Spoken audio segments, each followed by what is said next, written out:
Honda has always been a style icon.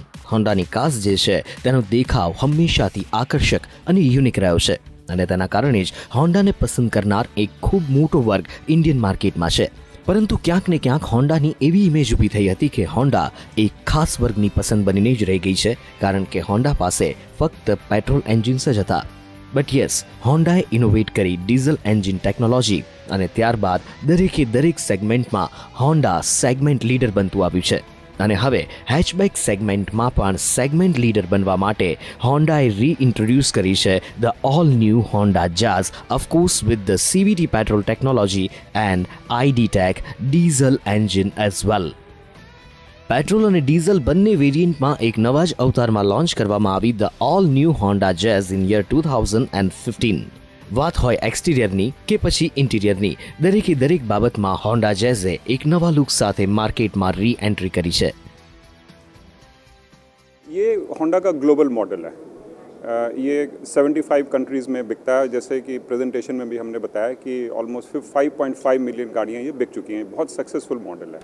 इसका success का सबसे बड़ा जो रीज़न है कि इसकी जो एक्सटीरियर है बहुत स्पोर्टी और डायनेमिक है, और अंदर की जो स्पेस है इन इट्स ओन सेगमेंट ये सबसे ज़्यादा स्पेशियस कार है.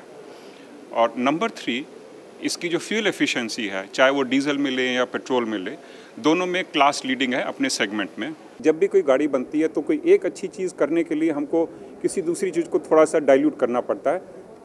लेकिन we are very proud to say कि जाज़ एक ऐसी गाड़ी है कि हमने हर चीज़ को पहले से बेहतर किया है और किसी भी चीज़ को उसकी वजह से कम नहीं करना पड़ा है. तो इसकी ये सबसे बड़ी खासियत है. બ્લેક એન્ડ બેજ એન્ડ કમ્પ્લીટ બ્લેક ઇન્ટિરિયર સાથે હોન્ડા જેઝનો એમ્બિયન્સ ઓસમ ફીલ થાય છે.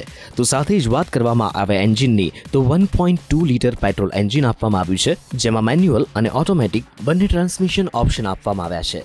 સાથે જ પેટ્રોલ એન્જિન હોન્ડાની સૌથી મોટી સ્ટ્રેન્થ રહી છે અને આ 1.2 પેટ્રોલ એન્જિનમાં CVT ટેકનોલોજીની સાથે સેગમેન્ટમાં એકમાત્ર કાર ઉતારવામાં આવી છે, અને તે પણ પેડલ શિફ્ટ સાથે. એટલે કે એક પ્રીમિયમ કાર ચલાવવાનો અનુભવ તમે મિડ સાઇઝ સેગમેન્ટમાં કરી શકો છો, અને સાથે જ તેની માઇલેજ પણ એટલી જ આકર્ષક છે. इंडिया में B+ सेगमेंट जो है ये लार्जेस्ट सेगमेंट है. अभी almost 30% of the Indian auto passenger car market is this B+ segment, and this is the fastest growing segment. Gujarat में अभी जो सिचुएशन है, रफली 10% ऑफ इंडियन मार्केट जो हमारा है, हम गुजरात में बेचते हैं, और अहमदाबाद सिटी में इनफैक्ट 33% उसका बेचते हैं. तो हम सोचते हैं कि गुजरात मार्केट हमारे लिए हमेशा सबसे ज़्यादा रिस्पॉन्सिव रहा है, हमारा जो भी प्रोडक्ट रहा है. तो हम ये समझते हैं कि as in the past future में भी इसको बहुत अच्छा रिस्पॉन्स मिलेगा. જેઝના 1.2 લીટર પેટ્રોલ વેરિયન્ટમાં મેન્યુઅલ ટ્રાન્સમિશન માટે હોન્ડા ક્લેમ કરે છે 18.4 કિલોમીટર પર લીટરની માઇલેજ, તો સાથે જ CVTમાં ક્લેમ કરે છે 19 કિલોમીટર પ્રતિ લીટરની એવરેજ. વાત કરવામાં આવે ડીઝલની, તો 1.5 લીટરનું ID.Tech ડીઝલ એન્જિન આપવામાં આવ્યું છે અને અનબિલીવેબલ 27.3 કિલોમીટર પર લીટરની માઇલેજ હોન્ડા દ્વારા ક્લેમ કરવામાં આવી છે. જો વાત કરવામાં આવે હોન્ડા જેઝની કિંમતની, તો Honda Jazz Ahmedabad ex showroom petrol વેરિયન્ટની પ્રાઇસ 5,41,900થી શરૂ કરીને 7,49,500 સુધી છે. અને જો વાત કરીએ ડીઝલ વેરિયન્ટની, તો ડીઝલ વેરિયન્ટમાં Honda Jazz Ahmedabad ex showroom price છે 6,64,900થી શરૂ કરીને 8,77,500.